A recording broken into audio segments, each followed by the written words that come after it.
साथियों, मैंने अपने पहले टॉपिक के हिस्से में बताया कि लहर कैसे बनती है, कैसे गिरती है, कैसे गिरने से निराशा आती है और कैसे हम लहर को दोबारा खड़ा कर सकते हैं।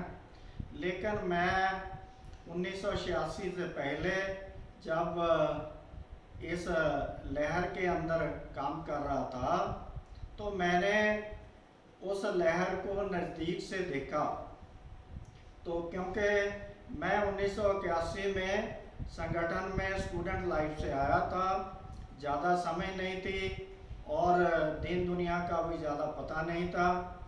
तो उस समय मिशन क्या होता है, मूवमेंट क्या होती है, फैसले कैसे बनते हैं और उसके साथ लीडर चालाकी करके रास्ता कैसे बदल जाते हैं, इन बातों की समझ नहीं थी क्योंकि उस समय हम ग्रास रूट के वर्कर थे। लेकिन आज हम जब उस लहर का एनालिसिस करते हैं कि जैसे पहले गिरे थे दोबारा उसी ढंग से ना गिरें, इसके लिए पहली जो बात है उसको हमें समझना ज़रूरी है।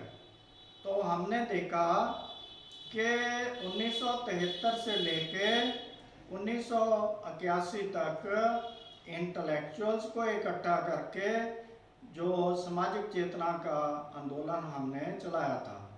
तो उस समय हमने देखा कि जो बुद्धिजीवी लोग हैं वो लहर को बनाने का बहुत बड़ा कार्य कर रहे हैं, लेकिन काम की गति उतनी तेजी से नहीं है। लेकिन उसके बाद देखा कि अकेला मुलाजमों के काम करने से ये कारवां आगे बढ़ जाएगा क्या? तो फिर देखा गया कि उनके जो परिवार के लोग हैं उनको इन्वॉल्व किया जाए, तो DS4 को बना दिया। DS4 जो थी वो non political non religious organisation थी, एजुकेशनल नेचर की। तो हमने क्या किया, हमारे नेतृत्व ने दिल्ली का मेट्रोपॉलिटन इलेक्शन, हरियाणा का असेंबली इलेक्शन और जम्मू कश्मीर का जो असेंबली इलेक्शन 1983 में, ये सब DS4 के माध्यम से स्टार्टअप किए, इलेक्शन लड़े। तो हमने देखा कि जो संगठन नॉन पॉलिटिकल है उससे ये पॉलिटिकल एक्शन कैसे करवाया जा रहा है।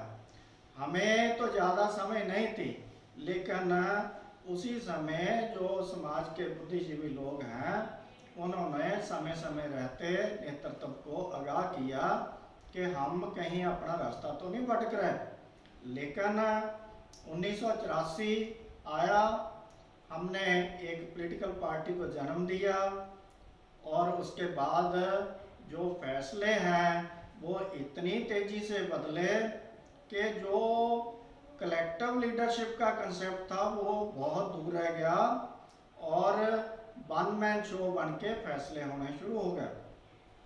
तो हमने देखा कि श्रीमती इंदिरा गांधी जी के असैसिनेशन के बाद देश में जब दिसंबर 1984 में पार्लियामेंट के इलेक्शन हुए तो हमारी तैयार की हुई पार्टी ने 150 के करीब मेंबर पार्लियामेंट खड़े किए। तो उस समय हमारे जो लीडर थे साहब कांशीराम जी, उन्होंने जांजगीर जो उस समय मध्य प्रदेश का हिस्सा था, आज वो छत्तीसगढ़ का हिस्सा है, तो वहाँ से 34,000 वोट लिए और 5 लाख रुपया खर्च किया। और उस समय बहन जी जो हैं वो कराना से लड़ रहे थे, तो उन्होंने 32,000 वोट लिए और लगभग 3-3.5 लाख रुपया उनके ऊपर खर्च हो गया। तो ये एक हाइट थी आंदोलन की। लेकिन पंजाब में उस समय डिस्टर्ब्ड एरिया था, पंजाब में कोई जनरल इलेक्शन नहीं हो रही थी, तो पंजाब के कार्यकर्ता जगह जगह देश में कन्वेंसिंग करने के लिए गए और पंजाब के लोगों ने अपने फंड्स भी दिए, क्योंकि हमें बताया गया था कि जब पंजाब में इलेक्शन होंगे तो उस समय जितने वर्कर पंजाब से बाहर गए हैं देश की मूवमेंट को डेवलप करने के लिए, उसका 3 गुना जो है कार्यकर्ता आएंगे इधर पंजाब में, और जितने फंड्स गए हैं उसका 3 गुना से ज़्यादा जो है फंड्स पंजाब को दिए जाएंगे। लेकिन हकीकत इसके उल्ट वापरी।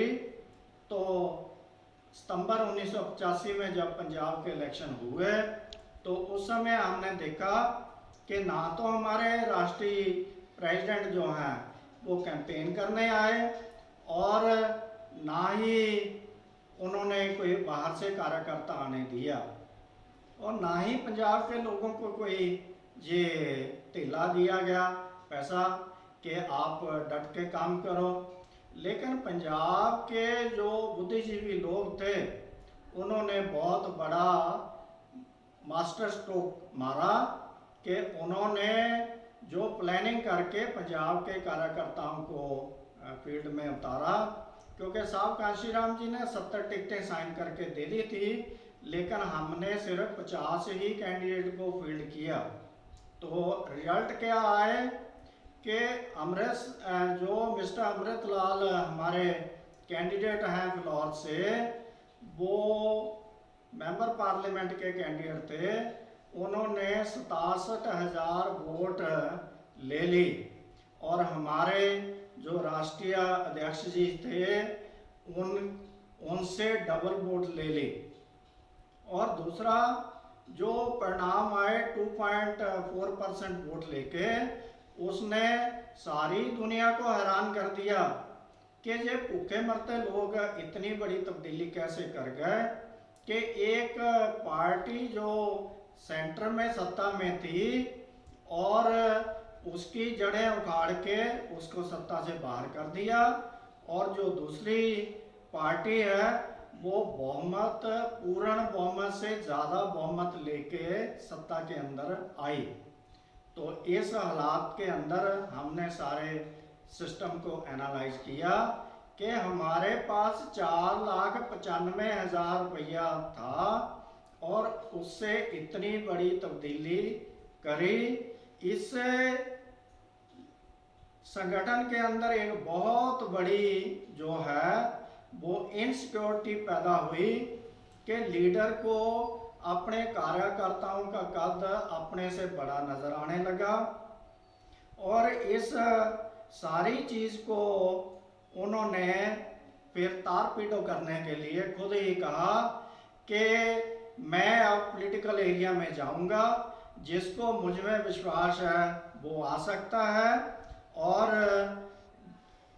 बाकी जिसको जो करना है करे। तो ऐसे हालात में जब लीडर ने खुद ही हीरो वर्शिप को बढ़ावा देना शुरू किया और सिद्धांत को तिलांजलि दे दी, तो हमें जो लहर है उसका विनाश स्पष्ट नजर आने लगा। लेकिन उस समय हम उस पद्धर के कार्यकर्ता नहीं थे कि फैसले जो हैं उनको प्रभावित कर सकें। लेकिन आज हमने सारा कुछ देखा है, लहर को बनते देखा है, लहर को गिरते देखा है, और लहर को दोबारा बनाने का प्रयास कर रहे हैं।